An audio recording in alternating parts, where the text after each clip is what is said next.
Le shiur il va être dédié, Bezrat Hashem, on prie pour la guérison de tous les blessés.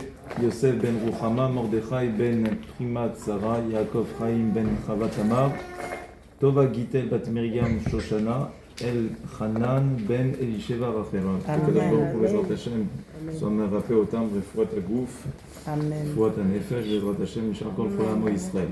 Alors, on est dans la période de Elul.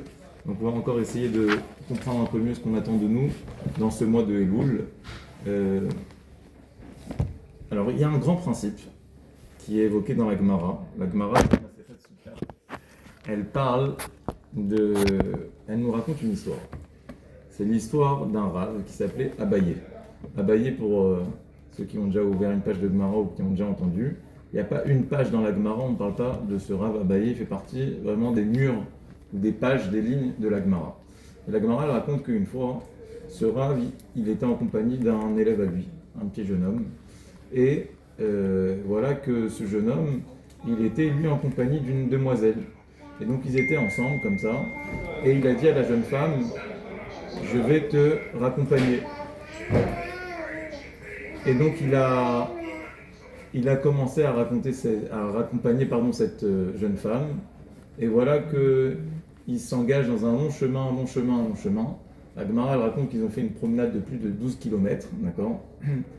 Et Abaye, il a dit, je vais les espionner. Je vais voir s'il se passe bien quand même un jeune homme avec une jeune femme comme ça, seul, dans l'intimité.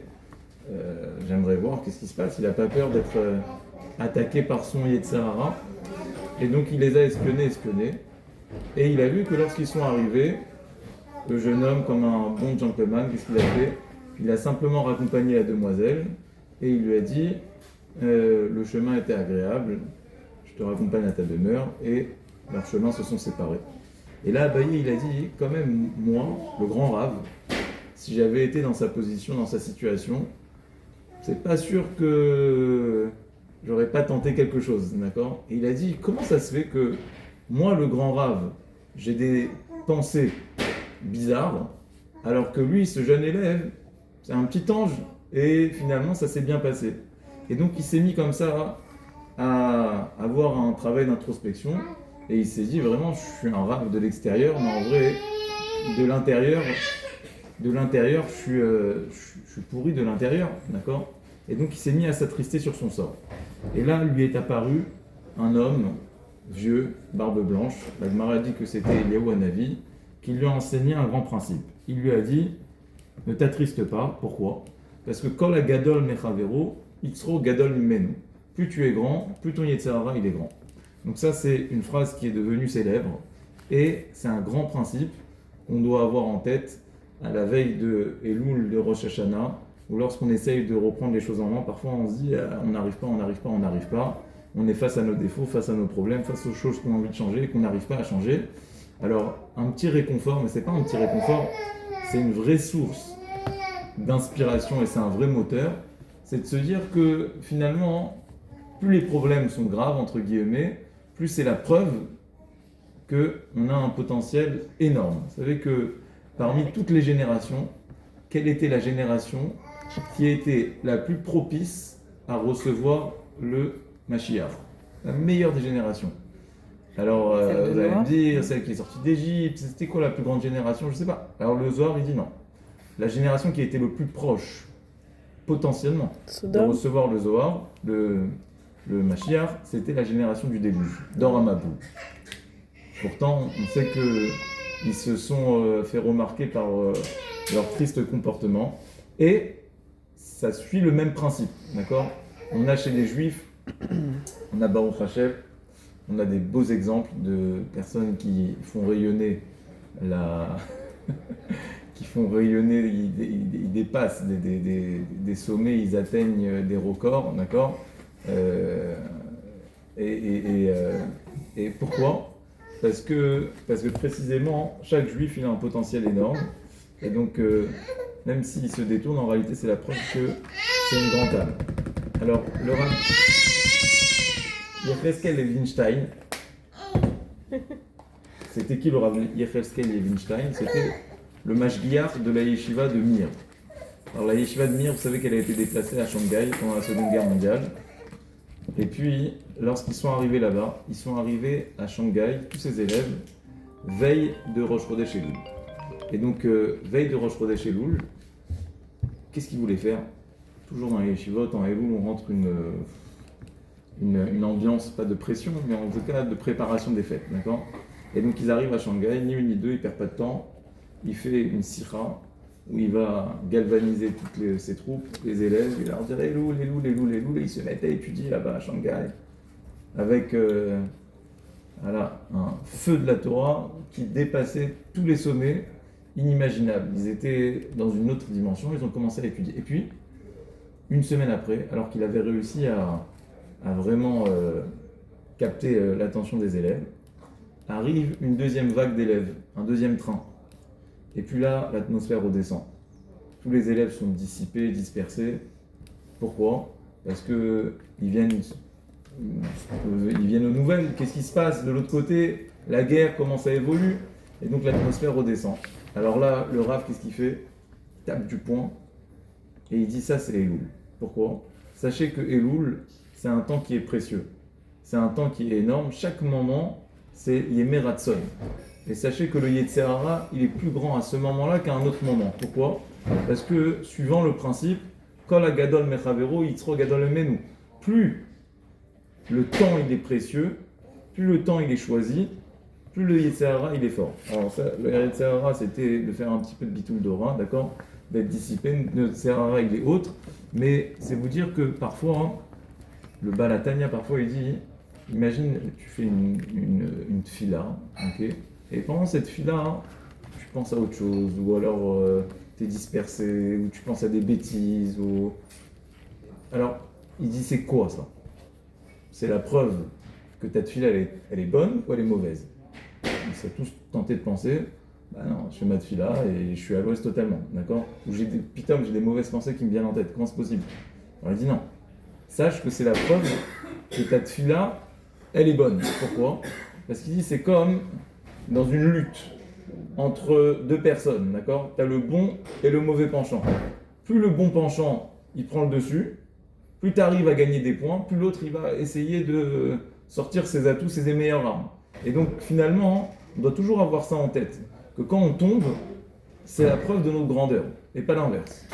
Et donc, quelque part, bien évidemment qu'il ne faut pas se conforter là-dedans. Ouais, ça peut nous donner bonne conscience à force, cette histoire.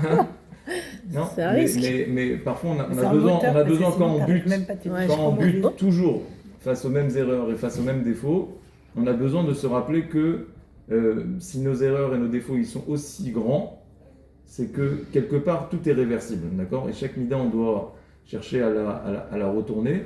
Et donc quand la Gadol Mechavero, Yitzro Gadol Menu, une fois, on raconte que il y avait deux Gdolei Olam, le Gaon de Vilna et le Magid Miduvna. Le Gaon de Vilna, pour ceux qui connaissent, alors c'était pas quelqu'un qui perdait son temps, il étudiait toute la journée, il dormait une demi-heure tous les 4 heures. Vraiment, il n'avait pas de temps à perdre. Quand il était vraiment fatigué, il mettait les pieds dans de l'eau glacée. Alors, je fais ça de temps en temps. Et pour pas s'endormir, il faisait en sorte que il avait un rythme, il n'avait pas de nuit, d'accord? Une demi-heure tous les 4 heures. Donc, il étudiait tout le temps. Et en face de lui, il y avait le Magid Miduvna. C'est qui le Magid Miduvna? C'était un autre très grand rave. Mais lui, il était plus tourné vers le peuple, vers le Tzibour. Si vous connaissez le Magid Miduvna, il a des paraboles comme ça. Et donc, il a dit au Gaon de Vilna, une fois il l'a croisé, il lui a dit, tu veux pas qu'on échange notre Yetzer Hara? Toi, tu peux tout faire. Ouais. Tu prends le mien, je prends le tien. Alors, c'est quoi le Yetzer Hara du Magid Miduvna? Le Yetzer Hara du Magid Miduvna, c'est de ne pas trop étudier.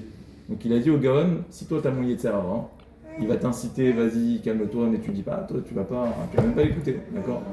C'est quoi le Yetzer Hara, à contrario du Gaon de Vilna?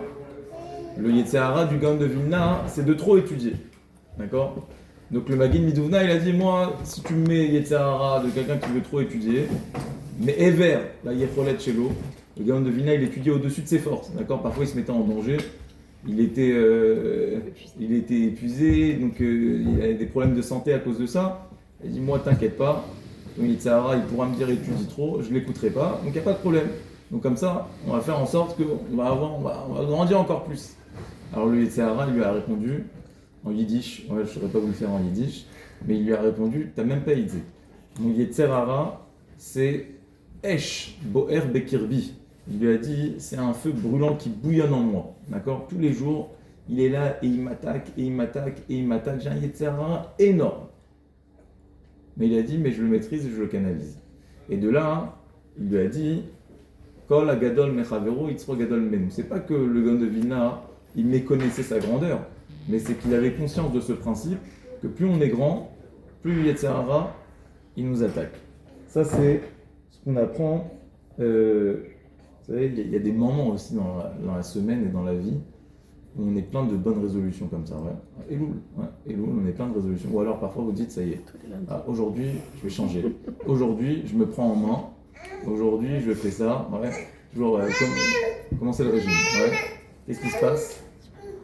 Commencez le régime, tac, direct, vous êtes attaqué par une pizza ou par un croissant. Pourquoi? Parce que dès que le moment, en fait, il est choisi, il est propice, tac, Kol Agadol Mechavero, Yitzro Gadol Menu, c'est une règle qui est vraie dans le temps aussi. Vendredi après-midi, vous êtes là, vous êtes plein de bonne volonté, vous dites ça y est, maintenant, on va faire un Shabbat super ce soir. Et là, Peter nous avait mis la table, tout est bien, tout est... Et il y a un petit qui arrive, qui fait une catastrophe, ou alors ouais, quand la table de Shabbat elle est bien posée, vous êtes là le vendredi soir, c'est des moments où vous sentez qu'il peut se passer quelque chose, et là, tout tourne à la catastrophe, et vous aussi vous tournez à la catastrophe, pourquoi? Parce que le Yetzer Hara, il est guette dans ces moments, d'accord? Parce que plus le moment il est choisi, encore une fois, plus les embûches et les erreurs, elles sont à la portée. Donc, Elul, il ne faut pas se décourager, ouais. Parfois, c'est l'effet boomerang, vous voyez, on se reprend nos bonnes résolutions et se les reprend dans la tête. Voilà. Parce qu'on a tellement envie de bien faire, et on voit que ça ne marche pas, on lâche tout. Et ça, c'est le piège dans lequel il ne faut pas tomber, guillemets, Elul. Il faut avoir conscience de ce principe, et donc ça nous permet de garder la tête froide, non pas d'être dans la complaisance avec soi-même, il faut un petit peu, mais de garder la tête froide et les idées au clair. Alors, il y a le mois de Elul, il est associé à une lettre. Chaque mois est associé à une lettre. On a parlé de ça la semaine dernière? Non.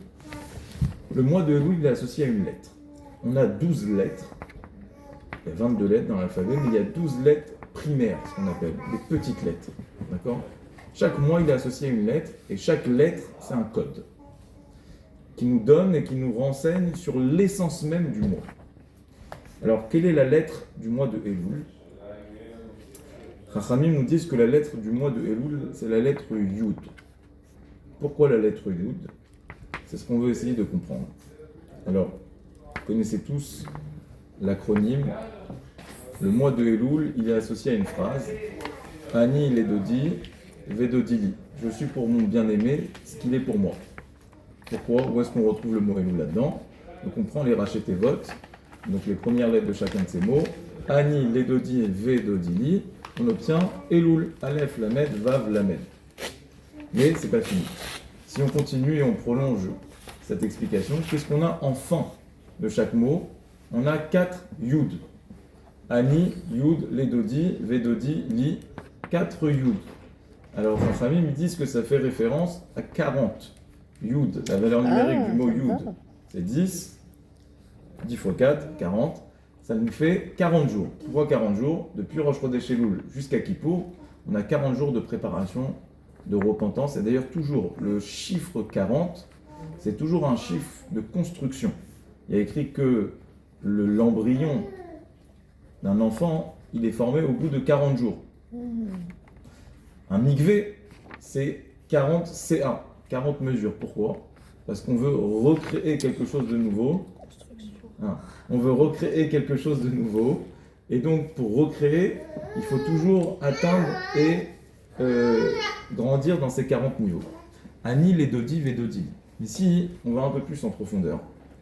Alors, Chachamim nous dit, ça veut dire quoi le mot Elul? Vous savez que les mois portent un nom, et ces noms, ils ne sont pas écrits dans la Torah.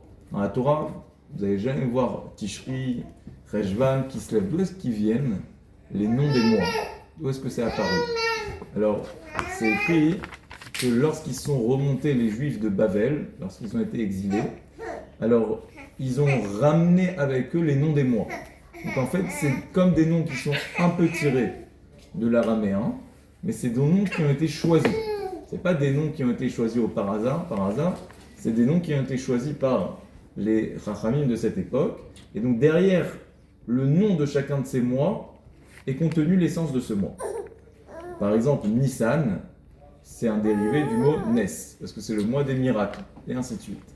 Alors qu'est-ce que ça veut dire Elul en araméen? Le mot Elul en araméen, il veut dire chercher.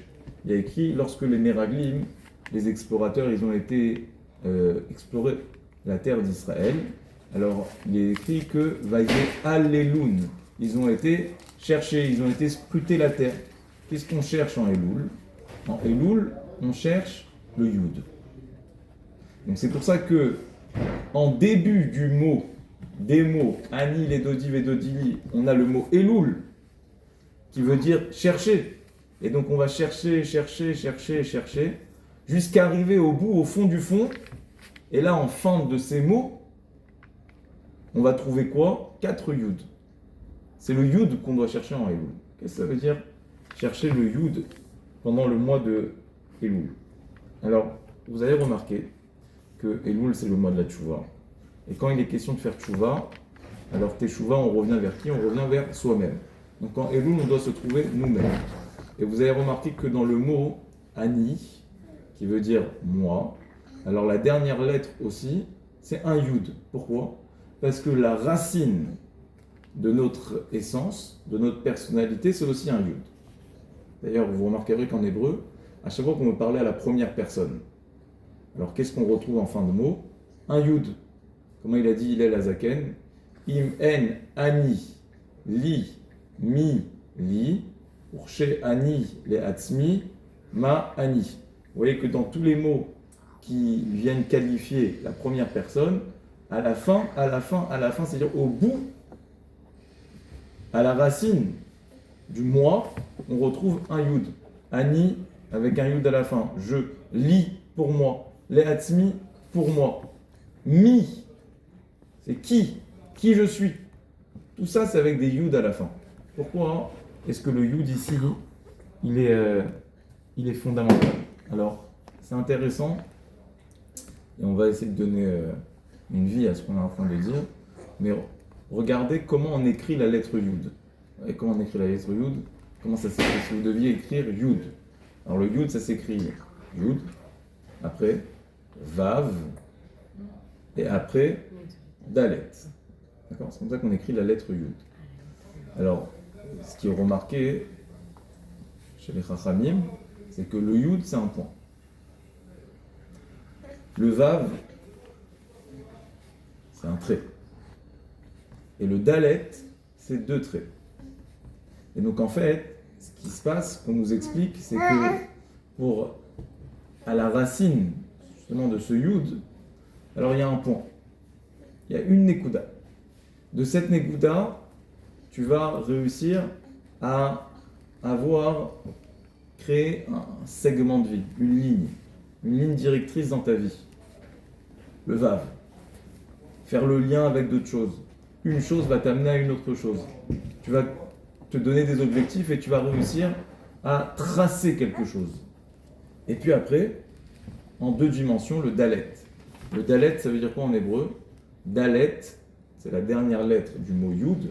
Donc j'ai dit c'est une double dimension, mais quand on a 2 dimensions, donc on a un espace à 4 côtés, d'accord? On a 2 dimensions, donc on a 4 côtés forcément, d'accord?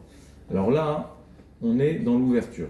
C'est pour ça que le mot Dalet en hébreu, ça veut dire quoi? Ça veut dire une porte. Ok?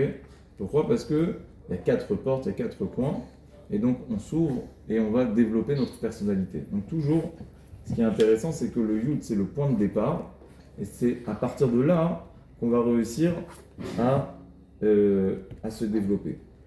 Alors qu'est-ce que ça veut dire? Je finis avec un symbole et après on essaie de comprendre qu'est-ce que ça veut dire.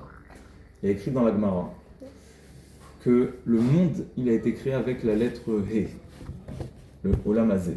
Et le Olam Haba, il a été créé avec la lettre Yud. C'est pour ça qu'il y a écrit dans le verset Ki beya Hashem sur Olamim. Yud Ke, c'est le nom d'Hachem. Et avec ce nom qui vient, Dieu il a créé les deux mondes. Le monde dans lequel on est, il est créé avec la lettre E. Ça veut dire que le monde il est créé avec la lettre E. Ça veut dire que le monde, de manière essentielle, il est à l'image de la lettre E. Maintenant, pourquoi? La Gemara elle dit pourquoi. C'est une Gemara qu'on a déjà dû citer. La Gemara elle dit parce que tout celui qui veut se tromper, il peut se tromper. Et donc vous voyez la lettre E, il y a une ouverture vers le bas, et il y a même une inertie qui nous tire vers le bas.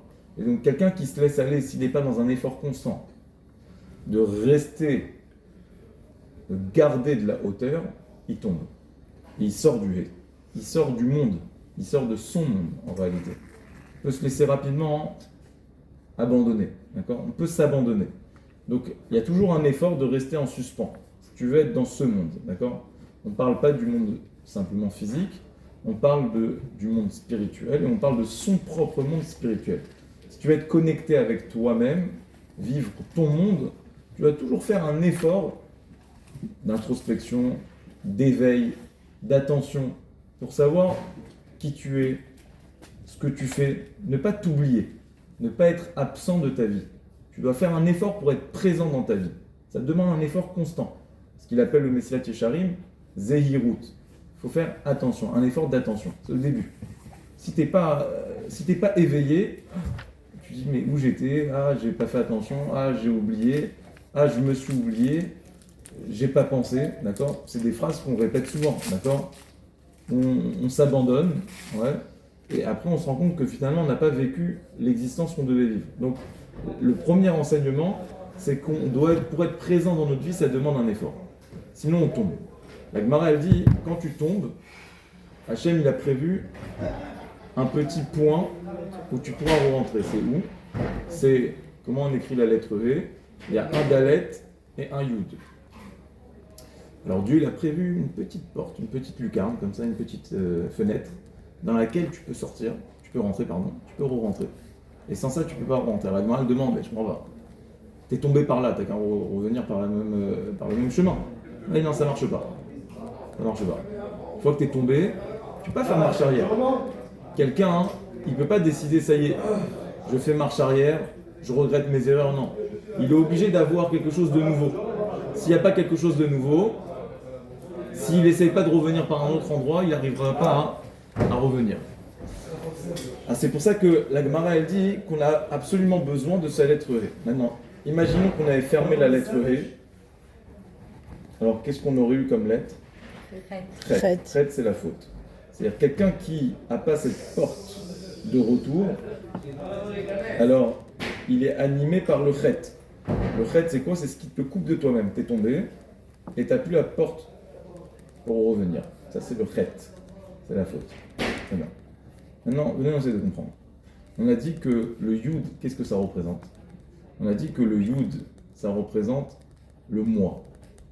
D'accord? C'est pour ça qu'à chaque fois qu'on veut incarner le Ani, le Li, le Hatzmi, le Elul, qui finit par la lettre Yud, on retrouve cette lettre Yud. C'est le début de notre essence, notre existence. On a dit que le Dalet, qu'est-ce que ça représente? Ça représente l'ouverture. Donc en vrai, si on veut schématiser, le Yud, c'est notre intériorité, et le Dalet, c'est notre ouverture à l'autre, au monde. Le Chet, c'est quoi? C'est quand on confond le Yud et le Dalet. En fait, quand l'école, c'est beau.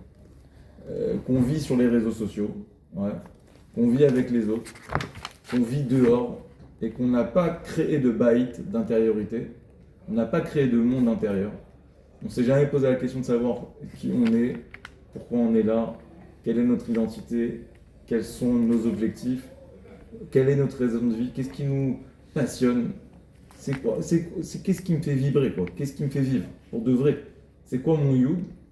Alors, forcément, on est dans le Chet. Ça ne veut pas forcément dire qu'on est des fauteurs, mais on va dire que comme on n'a pas cette saveur de ce qui nous incarne véritablement, eh ben, on peut être que tenté par ce qui est en périphérie de ce qu'on est, Parce qu'on est essentiellement connecté à l'extérieur. Notre Yud, il est rattaché au Dalet. Il n'y a rien. Il n'y a pas. On ne sait pas qui on est. Donc en fait, on ne vit pas de l'intérieur. Si tu ne vis pas de l'intérieur, tu ne peux pas avoir le moteur de ce qui va te motiver à grandir et à devenir meilleur. Tu ne peux pas. Il n'y a pas. Donc en fait, quand la Gemara, elle dit la Teshuvah, il faut la lettre He, et qu'elle te dit Hachem, il a prévu cet espace entre le Yud et le Dalet, c'est qu'il te dit pour faire Teshuvah, c'est pas simplement je vais mieux me comporter, je vais essayer de faire des efforts, non. C'est tu dois absolument créer cet écart, cette distance entre les autres, le Dalet et le Yud. Et donc tu dois te trouver toi. C'est pour ça qu'on parle de Teshuvah, de retour. On ne dit pas améliore-toi. On te dit reviens. Pose-toi cette question. Qui tu es? Où il est mon Yud? Qui je suis? Qui je suis? C'est ça la question qu'on doit se poser en Elul. On doit chercher Elul jusqu'à arriver au Yud. À ce moment-là, on a déconnecté, on a mis en valeur le Yud. À ce moment-là, on peut faire Teshuvah. Pourquoi? Parce qu'on vit dans son monde, dans le He. On vit dans son propre monde. Alors, pour rentrer un peu plus en profondeur, on dit que si vous prenez le mot Ani, qui veut dire moi, alors il est formé de 3 lettres, Aleph, Nun et Yud. Alors j'ai entendu une fois dire que ces 3 lettres, elles incarnent 3 valeurs. Aleph, c'est Ahuv, je suis aimé.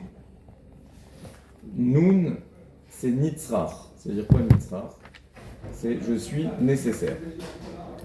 Et Yud, c'est Yachol, je peux. Et en vrai, vous savez, les enfants par exemple qui sont en quête d'identité, où ils ont besoin de savoir qui ils sont, on est tous des éternels enfants parce que à chaque fois on avance et on se découvre un peu plus. Mais chez les enfants, c'est très parlant de voir que un enfant, s'il n'a pas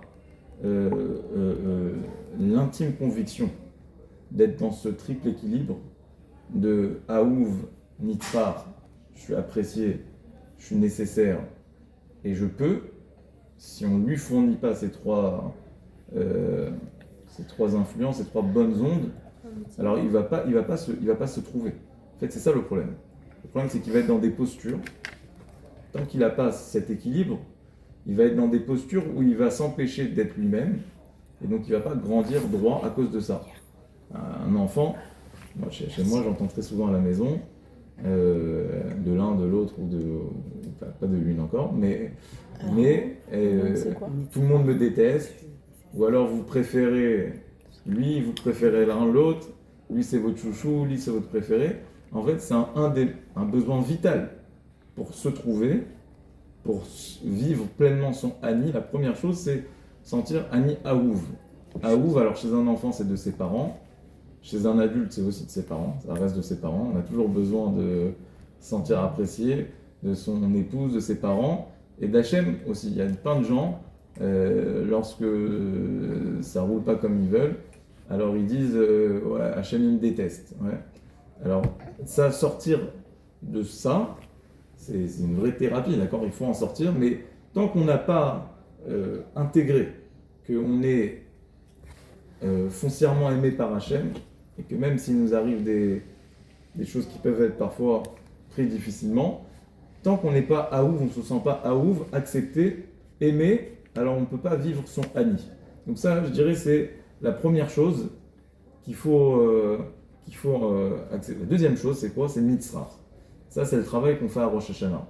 Rosh Hashanah, on dit que Mitzrach, donc ça veut dire nécessaire. Kol bae olam ovrin lefanav tivne maron. Chacun, il va passer devant Dieu seul. Pourquoi seul? Parce que on va te juger sur ta capacité à être seul. C'est pas une manière dont on est jugé. C'est pas que Hachem, il nous fait à la queue leu comme ça, et il te dit, allez, nouveau, ouais, le tort comme à la pharmacie, comme ça, ouais, tu attends ton tour, chacun passe son tour. C'est pas ça. Dieu, il peut nous juger tous en un temps. Derrière le il dit, on passe tous seuls et tous en même temps. Mais kula niskarim beskira achat. Alors, c'est quoi qu'on passe seul? On passe seul, c'est le jugement, il est sur ça. Encore une fois, je répète, c'est pas la manière dont on est jugé. Est-ce que tu étais seul quand tu es jugé ou pas? c'est sur quoi je vais te juger. Je vais te juger, je vais voir, est-ce que tu es capable d'être seul. C'est-à-dire quoi être capable d'être seul? C'est-à-dire, est-ce que tu as suffisamment pris conscience que tu es irremplaçable? Est-ce que tu es capable de dire, voilà, j'ai quelque chose? Est-ce que tu as trouvé cette chose qui fait de toi une personne unique? Nitzrach. Tant que tu ne te sens pas nécessaire, alors tu ne te sens pas vivre pleinement. Dès que tu te sens nécessaire, alors chacun à son échelle, d'accord? Ça peut être au niveau de sa famille, au niveau de sa commune, à un niveau plus élevé. Mais en tout cas, chacun il doit comprendre, il doit chercher, c'est ça qu'on cherche. On cherche le Yud. Le Yud, c'est le Ani, c'est ça qu'on doit chercher. On doit chercher, on doit intégrer qu'on est Aouv. Et la deuxième chose, on doit chercher comment on est vital à un équilibre qui évolue autour de nous. Comment?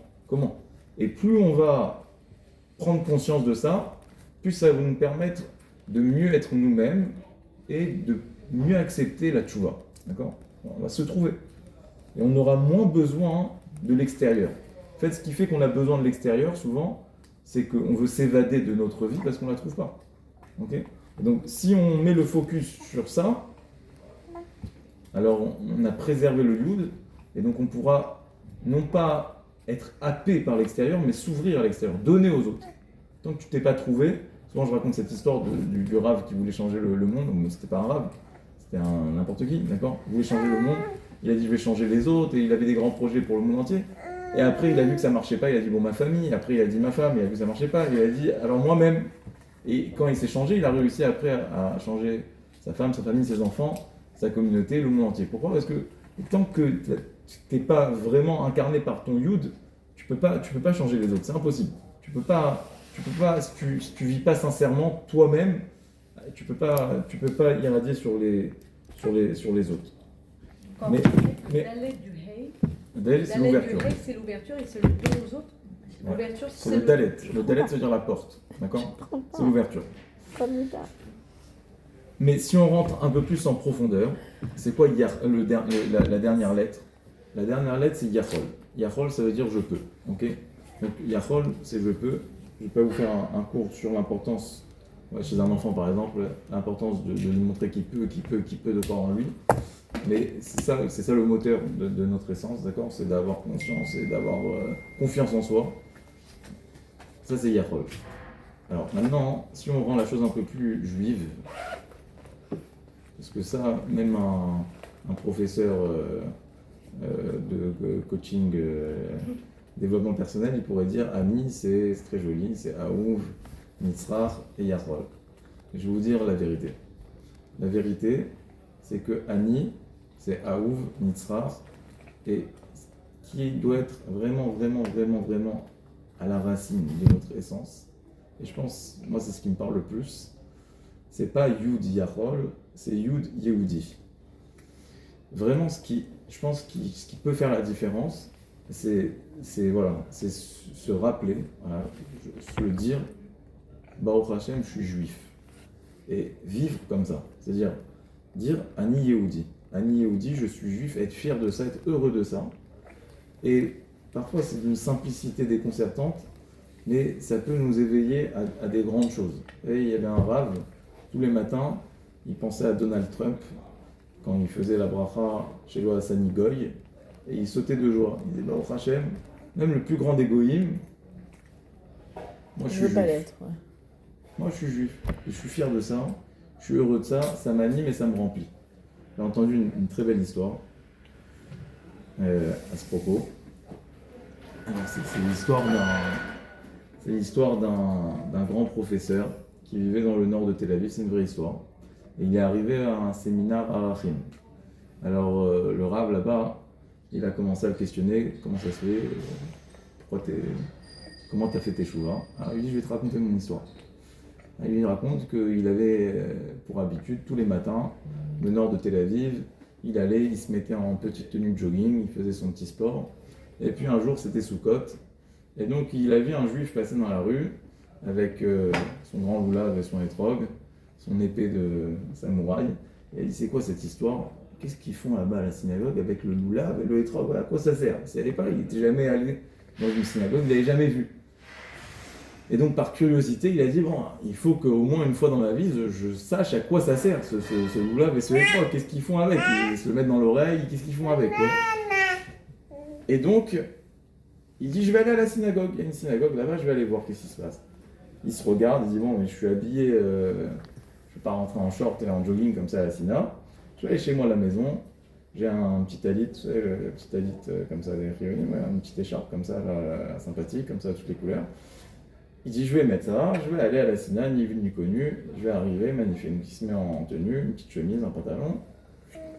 Il met le talit et il s'apprête à aller à la syna. Et puis là, en route vers la syna, donc avec une allure de religieux, passe en voiture une de ses clientes. Il était médecin de renommée. Alors elle lui dit Shalom. Alors avec un air un peu. Ouais. Alors lui répond Chag Sameach. Alors elle le regarde, elle dit il se passe quelque chose. Non, elle dirait que le médecin lui aussi il passe des petites périodes de transition comme ça. Donc elle répond pas, elle dit non, Shalom. Il dit non, Chag Sameach. Elle dit Makara, qu'est-ce qui se passe? Pourquoi t'as le talit là? Qu'est-ce qui t'arrive? Il la regarde comme ça, il dit Ani Yehudi. Il dit je suis juif. Non, pose pas de questions. Elle fait sa route, elle passe son chemin. Et lui aussi, bon, il va à la syna, il dit la vérité, moi, pas kiffé, j'ai pas compris le truc du goulav et du hétrog, ça m'a pas transcendé, ouais. Donc il est retourné à sa vie de tous les jours. Et l'histoire pour lui se finit ici. 3 mois plus tard, alors qu'il était en consultation, rentre chez lui une cliente. Elle arrive, c'est notre fameuse dame qu'il avait croisée ce jour-là, et elle arrive là avec une jupe, un kissouille roche, toute l'artillerie, d'accord, d'une femme juive au Hachem. Alors il la regarde, il dit shalom, elle lui dit pas que sa mère, mais voilà. Elle dit Makara, qu'est-ce qui se passe? Les rôles se sont inversés. Alors elle le regarde comme ça, elle lui dit Ata Hachem. Elle lui dit c'est toi le coupable, c'est toi le responsable. Elle dit pourquoi? Elle dit je vais te raconter une histoire.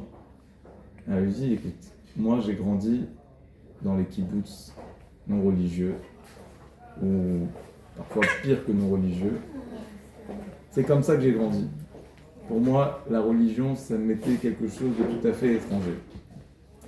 Et puis, mes parents, qui sont Nitzol Shoah, rescapés de la Shoah, alors ils ont grandi, mais avec cette retenue, qui parfois anime beaucoup de rescapés de la Shoah, où ils nous ont jamais parlé de ce qui s'est véritablement passé. Et voilà que mon père, à la fin de sa vie, il a commencé à parler un peu plus, et il a dit « Venez les enfants, je vais vous raconter comment j'ai été sauvé ». Et là, il s'est mis à parler, et il nous a raconté que lorsqu'il était dans les trains, qui le menaient au camp de concentration, alors sa mère le prenait dans les bras, et elle a entrevu une petite fenêtre ouverte dans le train. Elle lui a dit « Mon fils, saute, tu passes par la fenêtre, sinon on va tous mourir, il faut que tu ailles là-bas. Il faut que tu sautes. » Et le petit, il hésitait, il était jeune. Elle a dit, n'hésite pas. Et au moment de le soulever et l'envoyer, elle lui a dit, mais retiens toujours une chose, juste tu retiens toujours ça. Ani Yehudi, tu es juif. Quoi qu'il en soit, retiens que tu es juif. N'oublie jamais. Le petit, il saute, et voilà qu'il est en chemin un peu perdu n'importe où dans la forêt. Il marche, il tombe sur un SS. Un nazi. Alors, le nazi il voit le petit enfant et il lui dit qui tu es? Alors l'enfant, normalement il aurait dû essayer de brouiller un peu d'allemand comme ça, essayer de cacher son... Mais sans mêler les pinceaux, et avec fierté et avec entrain, il a dit Ani Yehudi. Il a dit je suis juif. Alors là, le nazi il a imaginé, il a un peu bogué, il a dit mais non, tu dois cacher ça, pourquoi tu... Mais il a eu comme un élan de générosité comme ça, il a tellement été interpellé, réchauffé par la tmimout, la candeur de cet enfant, il a dit, tu sais quoi, je vais faire comme si j'ai pas entendu, va, pars. Il a dit, voilà, c'est comme ça que j'ai été sauvé. Ouais, sous les cesses, il m'a laissé partir, il m'a laissé fuir. Pourquoi? Parce que je lui ai dit, Ani Yehudi. Et cette femme, elle raconte que son père, à la fin de sa vie, son état s'est dégradé, il est devenu Alzheimer, et il y a une seule chose qui lui est restée, Ani Yehudi. Il répétait toute la journée, Ani Yehudi, Ani Yehudi. Il me dit, papa, on sait, Ata Yehudi, nous aussi, on est tous Yehudi, on est tous Yehudi. Et donc, quand je t'ai vu l'autre jour, et que tu m'as dit Ani Yehudi, je me suis dit, de tous les côtés, Ani Yehudi, Ani Yehudi, Ani Yehudi, il faut que je comprenne ce que ça veut dire Ani Yehudi. Et donc, j'ai décidé, raconte cette femme, de moi aussi me dire Ani Yehudi, je suis juive, j'ai essayé de comprendre ce que c'est Ani Yehudi. Donc, le médecin, il raconte qu'une fois que cette femme est venue me voir, et que grâce à moi, Ani Yehudi, elle a fait Teshuva, je me dis, moi aussi, il faut que j'enquête et je comprenne ce que ça veut dire Ani Yehudi. Et donc voilà, je suis ici au séminaire à Raprim pour essayer de comprendre un petit peu mieux Ani Yehudi. Je pense que Ani, donc on a dit la dernière lettre c'est le Yud. Vraiment, c'est-à-dire c'est un travail simple, mais je pense que c'est vraiment ce qui peut nous donner du moteur, d'avoir cette fierté. Surtout que on est dans une période où on est constamment confronté à cette identité qu'on porte avec nous, qui nous colle à la peau, qu'on nous jalouse, on nous déteste pour ça, alors autant savoir ce que ça veut dire pour de vrai et en être fier, et je pense que ça peut vraiment nous propulser. J'ai déjà dit que la lettre tzaddik, une fois toutes les lettres elles sont venues se plaindre auprès d'Hachem. Elles ont dit comment ça se fait que la seule lettre qui a mérité d'avoir ce nom tzaddik, c'est sympathique, ouais, t'appelles pas bête, ouais.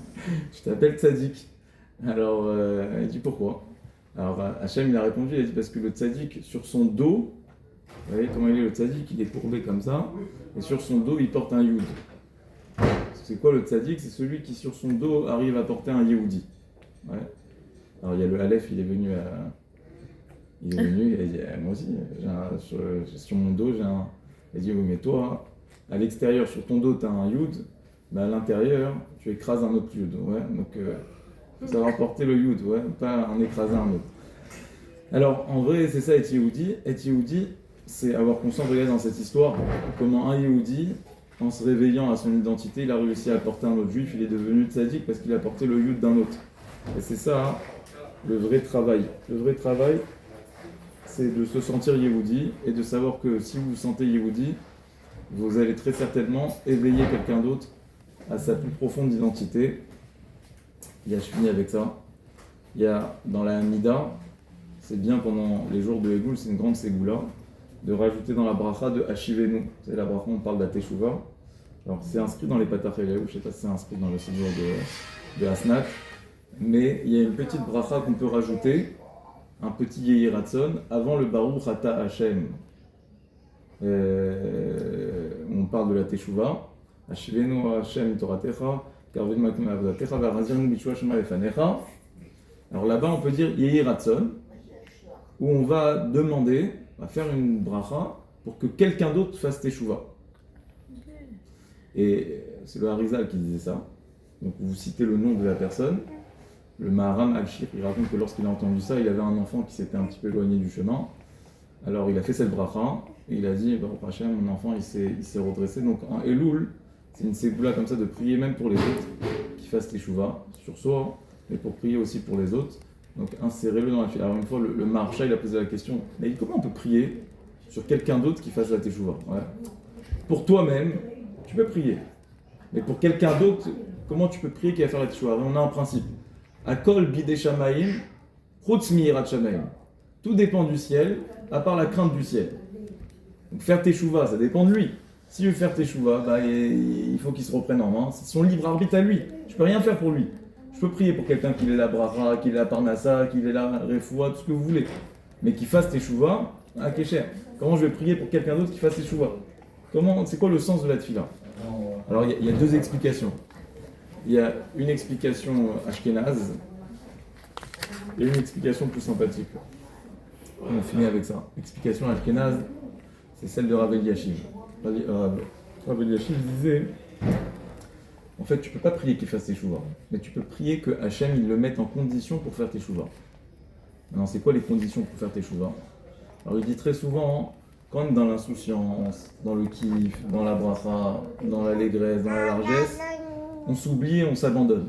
Mais quand Hachem il nous envoie, il nous remet en place, ouais, on a des petites galères, des petits soucis, ouais, le voisinage, non, je... Alors en vrai, c'est une bracha. Pourquoi c'est une bracha? Parce que l'essentiel c'est quoi? C'est de se recentrer sur notre essence, notre existence et sur notre relation avec Hachem. Donc parfois on a besoin de ça, de ces petites piqûres, d'accord, pour voilà, s'en remettre à Hachem. Il y en a qui réagissent. Parfois c'est extrême, ouais, dans les camps de concentration. Il y en a qui ont oublié Dieu. Et il y en a au contraire, ils ont fait teshuva là-bas. Les otages, regardez comment c'est incroyable, ouais, de voir plein d'otages, ils reviennent. Alors on ne souhaite ça à personne bien évidemment. Mais Tachles, ouais, Tachles. Il y en a qui ont fait teshuva là-bas. Donc on ne sait pas comment chacun est. Comment il disait le Kotzke Rebbe, il disait voilà, la Brioute, il disait il n'y a rien de pire qu'un cœur triste. Mais il n'y a rien de plus complet et de plus entier qu'un cœur brisé. Il ne faut pas être triste, mais d'avoir le cœur ouvert parfois, parce qu'on a été touché par quelque chose ou parce qu'on est voilà, à fleur de peau, ben parfois c'est la chose la plus entière qui peut nous rapprocher le plus d'Akadosh Baruch Hu. Et donc il faut savoir accueillir ces choses-là avec sourire, avec simra, mais avoir conscience que ça peut nous rapprocher. Donc en fait, quand tu pries pour quelqu'un, d'après Rav Eliashiv, pour qu'il fasse teshuva, tu pries quoi? Tu dis vas-y, envoie-lui des petites... envoie-lui des petites piqûres, comme ça il va se réveiller. Donc c'est pour ça que j'ai dit explication ashkénaze, d'accord? C'est pas très sympathique. Ça, quoi. Deuxième explication, c'est celle de Rav Moshe Feinstein. Elle est plus sympathique, il dit l'inverse. Il y a des gens, en fait, ils sont pas mal intentionnés. C'est juste qu'ils sont pris par leur vie, ils sont pris par leurs soucis, ils sont pris par leur temps. La parnassa c'est difficile, la santé c'est difficile, ils n'ont pas le temps d'aller un mardi matin, prendre 1 heure et, pour étudier la Torah. Tout le monde n'a pas ce temps, tout le monde n'a pas cette possibilité. Donc il dit tu vas prier que Hachem il va faire en sorte que son emploi du temps il va se décharger, que Baruch Hachem il va gagner au loto, il n'a plus rien à faire maintenant, il ne sait plus quoi faire jusqu'à Adnav et Esrim. Il va dire non, pourquoi je ne vais pas aller un petit peu étudier la Torah, peut-être qu'il y a quelque chose à gratter là-bas, et il va se réveiller, il va se renforcer. Donc voilà, ça peut être la deuxième option, que Bezrat Hachem, en tout cas, les deux chemins mènent à Hachem, chacun en fonction de sa nature, donc on prie que ça soit l'un ou l'autre, mais que voilà, Kadosh Baruch Hu, Yarzir Otanu B'Tshuva Shlema Bezrat Hachem, et qu'il puisse nous guider vers le droit chemin. Amen. Amen.